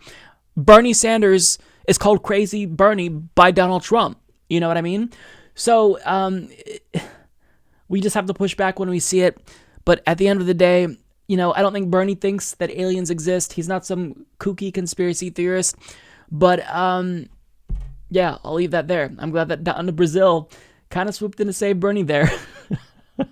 Because you can't really say someone's crazy if someone on your own panel who is hired by Fox News believes the same thing that you asserted is crazy. Too bad. Fox News host Dan Bongino was incredibly insulted that Bernie Sanders had the audacity to insult King Donald Trump. Bernie Sanders tweeted this about the president: Donald Trump believes climate change is a hoax. Donald Trump is an idiot. Now, I rate this statement true, but if you're Dan Bongino, you were incredibly offended by this. And if you know anything about Dan Bongino, you would know that he is incredibly fragile. So it takes just the littlest thing to get him in a place of complete outrage. Now, he's very sensitive about one thing in particular that the kid Mero pointed out, where the kid Mero got in a Twitter fight with Dan Bongino and correctly pointed out that his head is shaped like the brave little toaster or a Nintendo GameCube. When you look at him, how can you dispute this? This is almost a perfect rectangle here.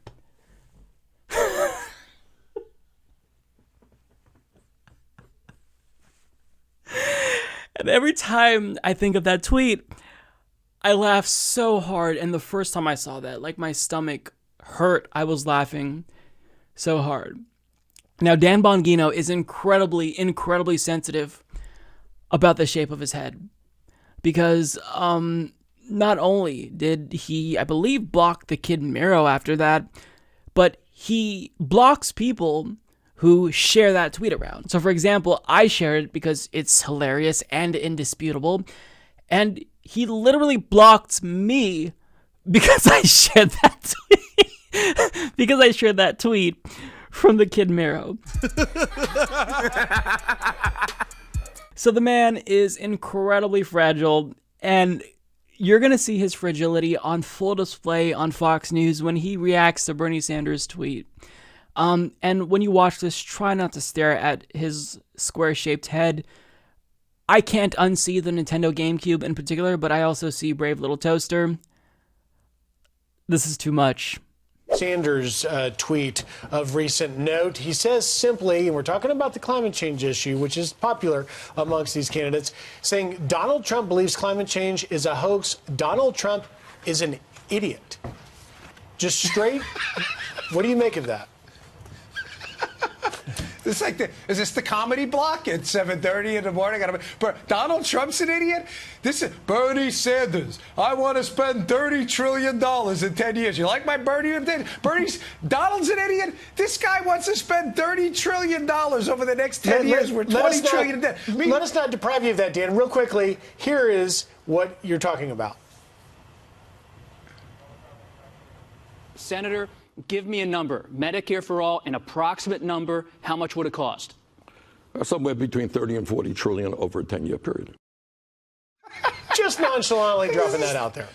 We're talking about a guy who can't do first grade level math, and Donald Trump's an idiot. Shall we go on? Bernie Sanders, this guy's never had a real job outside of politics his entire life. I believe there's a story out there he was kicked out of a commune when he was engaged in some kind of communist work program or something. And Donald Trump's an idiot. You understand he can't do basic math. Griff, he believes in the money fairy. He goes, money? Yeah, we can find money anywhere. Money here, money there. It's never his money. Griff, The guy owns, well, what is it, 2 or 3 houses? Is it 2 or 3 now? I'm not sure. He owns 2 or 3 houses and he claims to be a socialist. And Donald Trump's an idiot? Let me tell you something, all you Sanders supporters out there. There is, I don't know the guy, I've never met him, but I'm telling you right now, based on his public statements, I have never in my life seen a bigger phony, fake fraud in politics than this joker. He's never had a job, he doesn't work, I'm a millionaire. This guy, you notice he stopped railing against millionaires and billionaires? He only rails against billionaires now. You know why? Because he's a millionaire. He's the biggest phony out there. Total fraud. And Martha McCallum in his town hall nailed him to the wall on that. You don't like the Trump tax cuts? Well, you pay that rate, don't you? You don't pay extra. Yeah. Well, of course I'm going to pay that rate. Phony, fraud, fake, total fraud. Dan, you mentioned budget. He says $30 to $40 trillion over 10 years. The current federal budget is roughly $4.7 trillion. So that means he's going to double the size of the federal budget each year to pay for Medicare for all. It's lunacy. Yet he's taken seriously. He thinks there's a money fairy out there. He thinks like the tooth fairy, that they come in the middle of the night and they just drop money on people's pillow to pay their taxes. This guy is a total phony. He is the biggest fake I have ever seen in politics. And I can't believe that people are getting suckered by this guy every day. He flies remember that story about his private travel during I thought he was a climate change guy. Yeah, climate change. You're spewing CO2 all over the country so you can fly around in a private jet. He's a big phony. Because they hear free college. They hear free college, free health insurance, free, and they're going to go to the Dan, we always wonder whether you're going to tell us how you really feel. So, especially on Monday at 7:30. Yeah, that's my favorite thing. I love this one. Thanks, Dan. If we run into the money fairy, we'll send her your way. So, notice how he didn't address the issue of climate change even a single time. And I actually found that legitimately cringeworthy because it was evident that he was scrambling. Like, he just wanted to throw whatever he had at Bernie in hopes that it would stick. So he was scrambling to think of all of these right-wing talking points. You know, he's a socialist. He has 3 houses. He is a millionaire. I mean, is that really how you respond? That's all you have? I mean, really? At this point, we've heard all of these same talking points, and it's not working. The only one that he forgot, which I was surprised he didn't mention, was Venezuela. But look, here's what he says. So in response to Bernie Sanders calling Trump an idiot, these are the things that he came up with to rebut what Bernie Sanders said. Donald's an idiot. This guy wants to spend $30 trillion over the next 10 years, and he says this about Medicare for all. Now, unfortunately for Dan Bongino, even right-wing Koch-funded studies show that overall health spending goes down. Why? Because our healthcare system is incredibly inefficient. The Koch-funded Mercatus Center study found that the American people will save $2 trillion if we move to Medicare for all. So he thinks that he is brilliant in saying, oh, well, Bernie Sanders' healthcare plan is going to cost $30 to $40 trillion. But he doesn't know anything about this subject, or at least that's the impression that I got. I'm assuming he doesn't know anything. Because, of course, if you're moving to a federal single-payer type system, federal spending increases. That's the whole point. But that's offset by state and local spending going down simultaneously. And at the individual level, you know, we will be saving money. Most Americans will be saving money because even if we're going to be paying more in taxes, we're not going to pay our monthly health insurance premiums and copays and deductibles. Now, what's funny is that they had that clip already queued up of Bernie Sanders saying how much Medicare for all would cost. It's almost like Dan Bongino was instructed to use that line of attack. But I mean, what a weak line of attack. Medicare for all is incredibly popular, and some polls show that a majority of Republicans support it. So you have to come up with something better than that. But he didn't, because we saw what else he said. He says Bernie Sanders never had a real job outside of politics his entire life, because he's been in politics his entire life. He's a U.S. senator. So you're honestly going to say that personally he's never accomplished anything? What did Donald Trump do? You're an ardent Donald Trump supporter. Donald Trump was born into wealth, and he had to have his daddy pump thousands upon thousands of dollars into his businesses, including into casinos. He was that big of a failure. So coming from a Donald Trump supporter, it doesn't really seem like you care about personal accomplishments of politicians. He also says the guy owns 2 or 3 houses. Okay? He says he's a millionaire. Okay, but he wants to raise his own taxes. That's key. He also repeated multiple times, he's a fraud, he's a phony, he's a fake. Now, he repeated this multiple times, and that in and of itself is not a substantive argument, obviously, but again, for a Donald Trump supporter to make this claim about another politician is incredibly hypocritical, because the individual who you support is not just a buffoon, but he is a fraud. What is Trump University? He lies every 2 seconds, so how can you with a straight face say that these things about Bernie Sanders are bad, but still support Donald Trump? If these things were true about Bernie Sanders, they're not, then shouldn't you want to support Bernie Sanders because you seem drawn to frauds and phonies and fakes? I mean, the man is a joke, and I understand that it's very difficult for him to think critically because, I mean, what brain can function in a head shaped like that? Like, his skull is a cube. That's not normal. So I understand that it may be difficult for him to use all of the cognitive functions that the average human brain may offer when you are the brave little toaster, but that doesn't mean we're going to give you a pass when you go on Fox News and start spouting off bullshit. So, I don't know what else to say. Let's put up the Kid Mero tweet one more time. This really was a blessing and a joy to read. And anytime there is a pundit who is going to say something very stupid, I think that we should all let the Kid Mero know, because he absolutely knows exactly what to do to get under their skin. And never bring up the fact that Dan Bongino's head is shaped like the brave little toaster or a Nintendo GameCube, because he's not going to be too happy. Might even block you for bringing that up.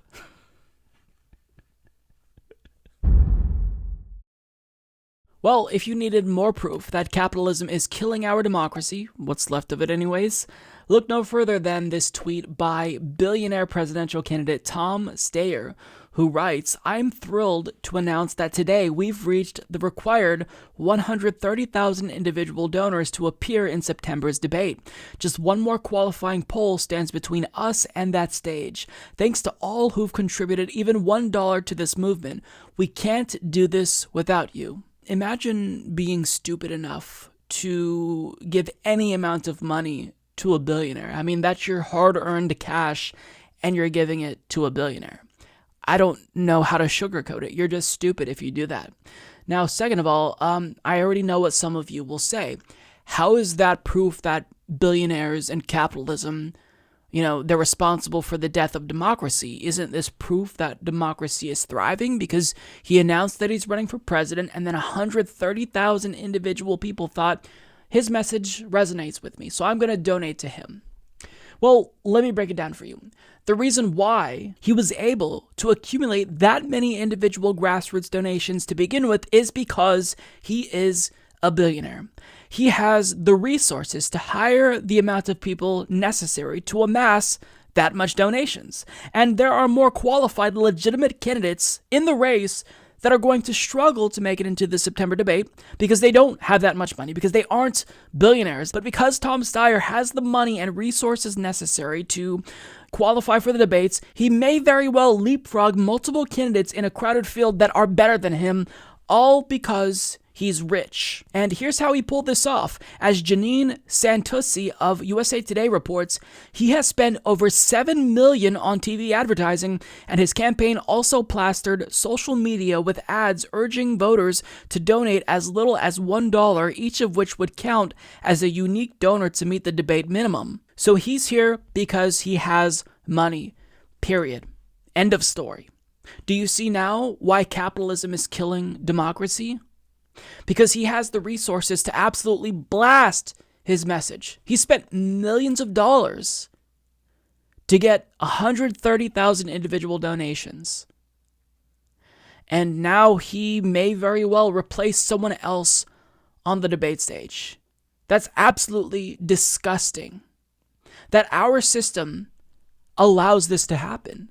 I mean, what a joke. What an absolute joke of a system we have. In order to win, you have to have money. Look, this is why so many candidates sell out to special interests, because they know that they're not going to get anywhere if they don't actually raise a large sum of money, because getting the word out, doing these television and radio advertisements and internet advertisements, this is all crucial to getting your name out there, boosting your name recognition, and, letting people know what your message is. And the problem is that once they're elected, they then return the favors of their donors, which is why a Princeton University study by Drs. Gillens and Page found that policy outcomes are dictated by elites and not average citizens. This is not a democracy. This is an oligarchy. And this is what happens. This is why capitalism and democracy cannot coexist, because capitalism is a very corrosive force and it corrupts everything, including democracy itself. It corrupts news, it corrupts healthcare, it corrupts democracy. Democracy is absolutely unable to exist with capitalism. And unless you have a system of governance where capitalism is reined in heavily, this is what happens. Capitalism will corrupt everything like the virus that it is. Now, according to USA Today, there's only 9 candidates thus far that have been confirmed to be on the debate stage in September. Joe Biden, Bernie Sanders, Elizabeth Warren, Kamala Harris, Cory Booker, Amy Klobuchar, Pete Buttigieg, Beto O'Rourke, and Andrew Yang, and now probably Tom Steyer. That means, so far, if they don't split it into 2 nights, that's 10 candidates. That means probably no Marianne Williamson. That may mean that Tulsi Gabbard, who outraised Tom Steyer, got more individual donations than him, may not appear on the debate stage. Think about how insane that is. A billionaire who used his resources to propel himself to that spot may actually replace a legitimate candidate like Tulsi Gabbard, who's important for the country because she's moving the Overton window to the left with regard to foreign policy. She's saying, look, Democrats are going to reclaim the mantle of being the anti-war party. I'm going to lead the charge. Her message is crucial, but instead we're going to get someone who's going to be a pseudo-populist billionaire just like Donald Trump was and replace her possibly. Now, I don't know that that's a foregone conclusion yet, but the fact that it's even a possibility is outrageous. We should never have to worry about billionaires like this buying their way onto the debate stage and replacing actual candidates. This is insane. This is absolute madness. Now, I do want to share a short clip from MSNBC, and he talked a little bit about his message, and I couldn't not share this because it's laughable. So you've met the donor threshold. You still have a poll threshold to make. Most people believe you will get there and that you will be on the stage for those debates. So what will be your message? This will be an introduction for a lot of the country, although you've spent a lot of money. You've been on the air a lot in places like Iowa, but most of the country hasn't met you, doesn't know what you stand for. In that crowded field, what will be your message in the debate? I have a simple message, Joe, and that's this. We have a broken government. There's been a hostile corporate takeover of our government, and I'm here to return to government of, by, and for the people. I've been an outsider for 10 years, organizing coalitions of ordinary American citizens to take on unchecked corporate power, and for 10 years, we've been beating those corporations and winning. And that is my message, that is job one, to take back the government from the corporations who bought it. And it's a similar message, as you know, Tom, to someone like Senator Elizabeth Warren or Senator Bernie Sanders, who've been railing against corporations and corporate money in politics. How will you be different from them? Well, I think that the big difference is this, that I'm an outsider, that I have been doing it from the outside successfully for 10 years. If you look at the other people who are running for this nomination, they're overwhelmingly insiders. The top 4 people are all senators or former senators who have more than 70 years combined in the Congress and the Senate of the United States. So I think there's a big question for all Democratic voters. If job one is to take back the government from corporations, do you think it's going to come from someone who's a grassroots activist and who's been doing it from the outside successfully, or do you think an insider somebody who's been working inside the Beltway for years is the person who's actually going to change D.C. You can hear, as we sit here speaking, the criticism coming from Senator Warren or Senator Sanders that says it's a little rich for a billionaire, a guy who worked at Goldman Sachs and started an investment firm that made him a billionaire, talking about the interest of corporate power in America. How will you respond to that? Well, I would say for 10 years, we've been taking on their right to buy the government. It's not that I don't believe in the private sector, Joe. I'm someone who believes that the American economy is powered by the private sector. But what I know is this. I don't want them writing the rules for how they behave at the expense of the American people. I mean, it really is ironic to see a billionaire go on national television and bemoan corporate power. And I'm glad that the, host spoke to that, because that's what we were all thinking. How can you say this when you're a billionaire? You are here now. I'm talking to you because of corporate power. And notice how people who are bullshitters, they like to use the word corporate power in lieu of capitalism because they don't want to call out the actual system. They just want to say, well, some corporations who are the problem. Maybe they're a little bit too greedy. But they won't actually condemn capitalism. He won't actually condemn the system itself. And, the collection of institutions that make up our democracy that allowed him to amass that much wealth in the first place. It's just disgusting. And I'm sorry, he's trying to present himself as the true outsider. I'm the real outsider, not someone like Bernie Sanders. He's been in politics forever. He's a senator. If you are a billionaire and you're trying to convince me that you're literally an outsider, that's a joke. And if I were interviewing him, I would just laugh in his face. Because if you are a billionaire, you are the ultimate insider. In a capitalist system, money doesn't just make you, able to buy whatever you want to. This gives you power.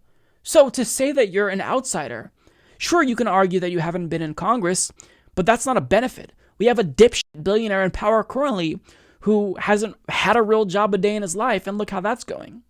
So to say, oh, I don't have experience and I'm an outsider, that's not a benefit to you. That's not a benefit to you.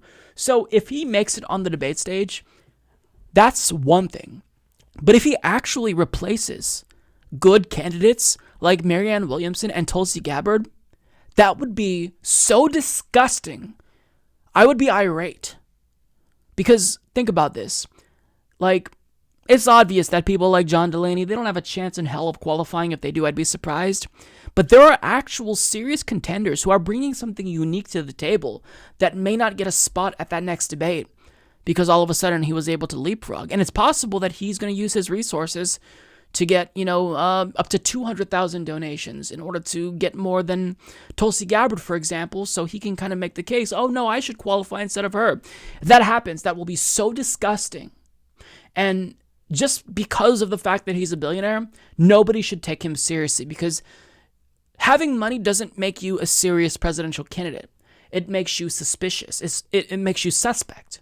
Because if you amass that much wealth, if you have $1 billion, you are inherently greedy and that makes you a bad person. So if you genuinely care about all of this corporate influence that we see and money in politics, stay home, because you are not a solution, Tom Steyer. You are part of the problem. So put your money where your mouth is and maybe use some of your money to advertise for Bernie Sanders, a true populist. But he's not going to do that because he just wants power. Billionaires are so insufferable. We should not live in a system that allows people to make $1 billion. We just shouldn't. That is a failure of our system. If that happens. And the fact that there are so many billionaires, the proliferation of billionaires, that is really evidence that capitalism is just garbage and it's never going to work alongside democracy. Maybe it can work at certain times if you reform it. But I mean, we reformed, capitalism before and look where we're at again. If we reform it again, we're going to be here in another 50 to 100 years. It's going to be a cycle that repeats itself. You have to end capitalism completely. Because capitalism is a virus, and it turns everything into a money-making venture that just pits human beings against each other, that corrupts institutions, and this is evidence of that. And I wish more people would see it. So I don't necessarily agree with all of Andrew Yang's policy positions, but he is such an incredibly personable and nice guy that you can't not like him. And at the Gun Sense Forum, basically he did something that other more focus group driven, rehearsed candidates would never do. He actually demonstrated that he is capable of something that they are seemingly not. Human emotion. And this was a really touching moment that I wanted to share with you. My beautiful 4-year-old daughter, Dayla, was struck by a stray bullet March 2011. My son, my daughter's twin brother, witnessed what happened that day. She died 2 days later.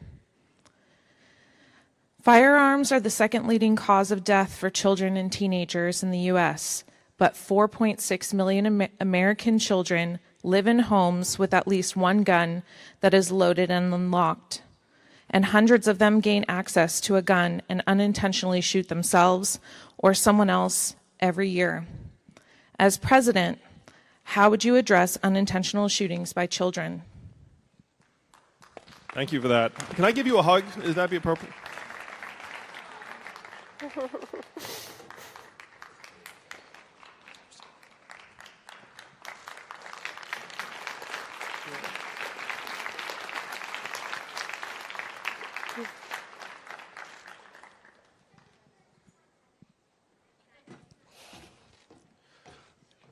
I have a 6- and 3-year-old boy. I was imagining.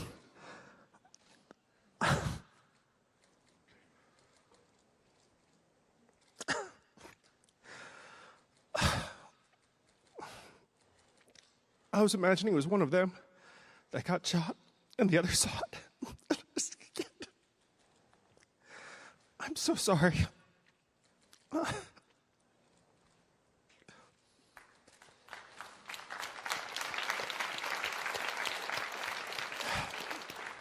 The biggest downside of running for president for me has been that I don't get to see my family very much. So I get pictures, I FaceTime, I see pictures of my boys, and just that scene that you described, I'm sorry, it's like very, very affecting. You're right that when there's a gun in the household, you're more likely to have a child get shot or the owner get shot than to kill, let's say, an intruder into the house. Those are just numbers. Those are just the facts.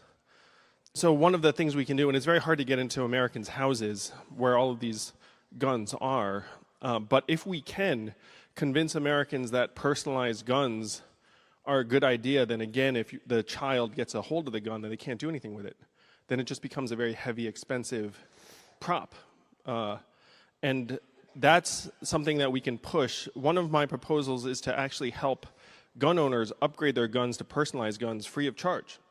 Because if we can do that, then again, if you're a gun owner, and gun owners are parents, gun owners understand that, and some of them are concerned. So if you say, hey, we'll upgrade your guns for free, when we can do that, like you can upgrade the guns for free, and that would help make kids safer in our homes. I'm so sorry you had to, and that story should not be possible. I'm so sorry. I'll admit, and I don't want to admit this, when I first saw this, when I saw him tear up, it made me tear up, because that was such an emotional moment there, for someone who's running for president to actually let his guard down like that, to see the way that he was touched personally by a question. I mean, you rarely ever see this. Imagine if Joe Biden or Kamala Harris was asked that same question. Do you honestly believe that they would allow themselves to reveal their emotions like that?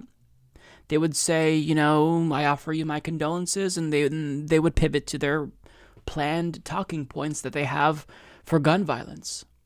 And certainly, I'm sure that Andrew Yang's points about gun reform and personalized guns, I'm sure that he planned that out. I'm sure that this is something that he's talked about before. But for him to actually have his answer interrupted by just emotion, this is what I want to see in lawmakers. And I know that it doesn't seem like there's much policy substance to extract here, and maybe there isn't, but just in terms of what we need is we need lawmakers to be able to listen to our complaints, our grievances, our criticisms, and respond accordingly and adapt. And Andrew Yang demonstrated that he is capable of that. he's capable of listening to the concerns and responding in a very genuine and authentic way. And look, this isn't the first time. For example, when he came on my program, I shared my story about my dad who's on Social Security, and I posed the question to him, does it seem fair that my dad has to choose between universal basic income and his Social Security when he worked his whole life and paid into Social Security? Doesn't it seem unfair that he wouldn't get that extra $1,000, but someone who makes, $100,000 a month would? And Andrew Yang was very honest in his answer in saying, this wasn't something that he had considered.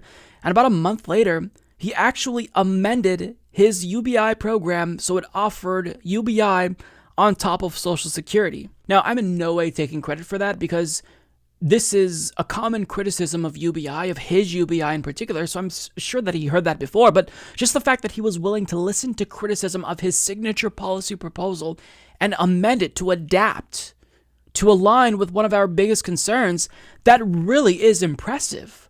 Oftentimes, just from the standpoint of being a human being, when you get criticism, even if it's constructive, we are inclined to shut down. We are inclined to put up that barrier, to have cognitive dissonance and just accept that we're perfect and they're wrong.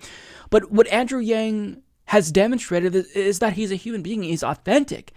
And what he does is he listens and he genuinely adapts. And he's been adding to his policy agenda, as the campaign went on, as he talks to more people. And I really find this commendable. And even if I still don't support Andrew Yang, and I don't necessarily agree with the way that he would implement UBI, because I don't want it to be used as a Trojan horse to gut our social safety net. I think it should be offered on top of all of our welfare programs. But nonetheless, just what he's doing here in being a human being, in adapting, in his willingness to listen, I really hope that other people learn from Andrew Yang who are running for president and do what he's doing here. I'm looking at you, Kamala Harris, Joe Biden, Cory Booker, because for some reason, Democratic Party strategists, they still are instructing candidates to pretend like it's the 1990s and you've got to use your thumb to point so you're not being too overly aggressive, and you've got to be rehearsed and have the perfect tagline with the perfect timing. And those days are done. We are in an anti-establishment era where when you do things like this, you earn respect because you show us that you're a human being. You're not a robot. You are a human being and you are capable of being affected by the things that we tell you. That tells me that we can move you. We can get you to listen to us on a particular issue. Incredibly important. I hope that more candidates let their guard down in this way and follow Andrew Yang's lead here, because this was such a touching moment. It was great. So, as many of you know by now, billionaire pedophile Jeffrey Epstein was found dead in his cell over the weekend in an apparent suicide. Now, I'm probably the least conspiratorial person ever, but I think that it would be weird to not even think that the circumstances are absolutely suspicious. Now, of course, we don't know the details. It could have very well been a suicide. But when you are a billionaire who's a pedophile, who is well connected and may also have evidence or know about the crimes that other powerful, well connected people have also committed, I don't think it's unreasonable to think that the entire situation, it stinks. It's incredibly suspicious. But I don't think we can really say anything definitively because, again, we don't know the details yet. But what concerns me is whether or not Jeffrey Epstein's victims will get justice, and whether any of the co-conspirators, that is, people who were friends with Jeffrey Epstein that also raped children on his disgusting pedo island, that they will be brought to justice. Now, at this time, it's difficult to say because this is all still very early, but let's go ahead and go to an article. This is from Chelsea J. Carter of CNN, and she talks a little bit about how the victims are responding to his death. She writes, the alleged victims of accused sex trafficker Jeffrey Epstein are angry they will not get the opportunity to face in court the man they say raped them as girls. We have to live with the scars of his actions for the rest of our lives, while he will never face the consequences of the crimes he committed, the pain and trauma he caused so many people. Jennifer Arroz, who accused Epstein of raping her when she was 15, said in a statement, "The multimillionaire hedge fund manager's death from an apparent suicide Saturday in his cell ends the criminal case against him. But what does that mean for his accuser's quest for justice? Authorities have said they will continue to investigate Epstein's alleged actions, and U.S. Attorney General William Barr said Monday the case will continue on against anyone who was complicit with Epstein. At the same time, legal experts say the civil cases against Epstein and anyone connected to the allegations in the case will continue. It is shameful that Epstein will not face justice, and the survivors in this case will not have the satisfaction of his conviction," Scott Berkowitz, president of RAINN, one of the largest anti-sexual violence organizations in the nation, told CNN. However, reporting has made clear that there were others who aided and abetted Epstein in his crimes, and we hope that the U.S. attorney will continue to pursue those individuals. Epstein's death should not let them off the hook. Two unnamed accusers asked a federal judge to roll back a non-prosecution agreement that Epstein reached in 2008 in Florida, which provided immunity to his alleged co-conspirators, according to a court document filed Monday in U.S. District Court in the Southern District of Florida. Rolling back that agreement would identify the alleged co-conspirators, making it easier for authorities to investigate, according to the filing, as well as make it easier for the two accusers to file suit. Now, it's so difficult to put myself in the position of his accusers here, because on one hand, it would be incredibly terrifying to face the man who raped you as a child in court. That would be horrifying, but at the same time, that's the best that you can hope for, because that's your way of getting justice. That's kind of your way of getting closure. But now they don't get what they were hoping would give them closure. And look, people very close to me in my life, they've shared their experiences with me, and the way that they describe it is just, it's so horrifying. Like, when you are raped, that person takes something away from you that you feel like you'll never get back. Like, they take a piece of you away, and there's really no way to ever close that hole. There's nothing you can fill it with, Oftentimes it leads to people being depressed and having a lot of issues with mental health and even resorting to self-harm. But, what you can hope for is closure in the form of justice. And these victims now, they don't get to see that in the sense that, he'll be prosecuted. So I absolutely feel for them. This is horrible. But what we can all hope for now is that anyone who was a co-conspirator who aided and abetted this disgusting pedophile will in fact be brought to justice. And it's difficult to say how this is going to turn out, because William Barr is saying, well, look, here's the deal. We're going to allow this investigation to continue, but at the same time, Jeffrey Epstein was connected very closely to Donald Trump. There are videos of him where they were hanging out before. They go way back. So if this gets too close to the president, will William Barr step in and try to stonewall? Who knows? There are also other very powerful people who were connected to Jeffrey Epstein, and we'll get to that in a moment. But in terms of what's going to happen going forward, well, on one hand, Jeffrey Epstein himself can't stonewall investigations, and the FBI does have more freedom to actually, they can dig through his properties, his personal filings, and what have you. And the FBI actually just raided his private island. But on another hand, they can't use Jeffrey Epstein to extract information about other individuals, very powerful, well-connected people. So I don't know what's going to come about, this whole situation when it's all said and done. But there are very powerful people that absolutely should be investigated on both sides of the political aisle. Both sides. Investigate all of them, question them, and if they're guilty, bring them to justice. Again, he hung out with Donald Trump, and Donald Trump indicated that he knew something, because he made a remark before about Epstein liking girls that are, much younger than him, or something to that effect. So Trump must know something. Look into Donald Trump. Bill Clinton, former president, rode on the Lolita Express numerous times.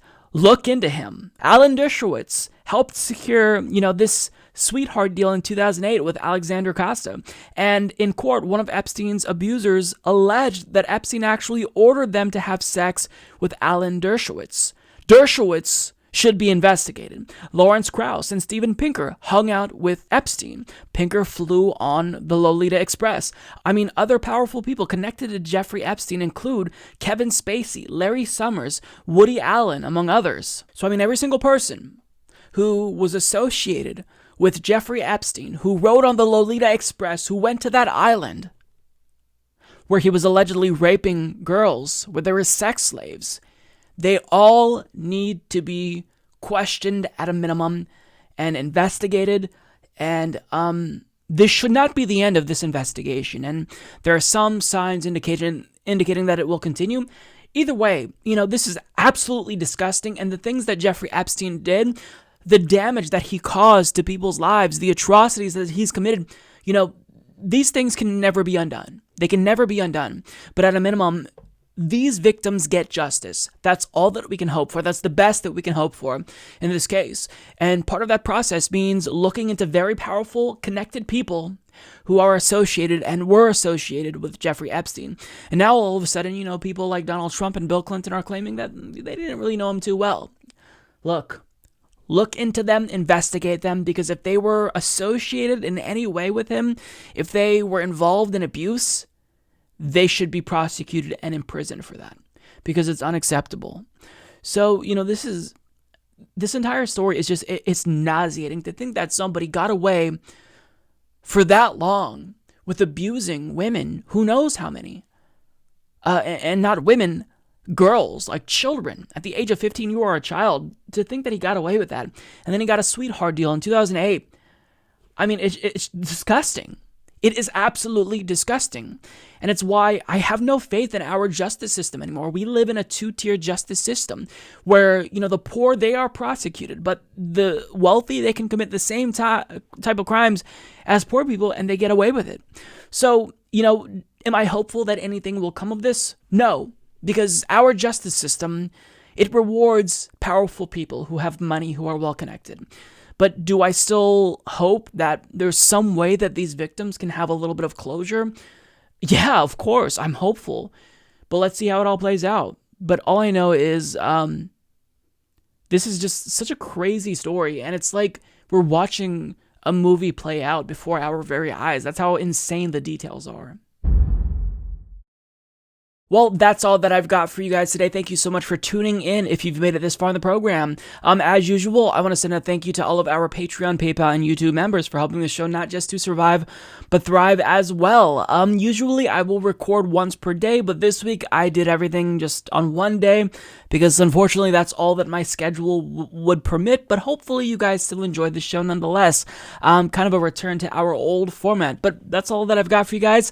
I will see you next week. My name is Mike Figueredo. Take care, everyone.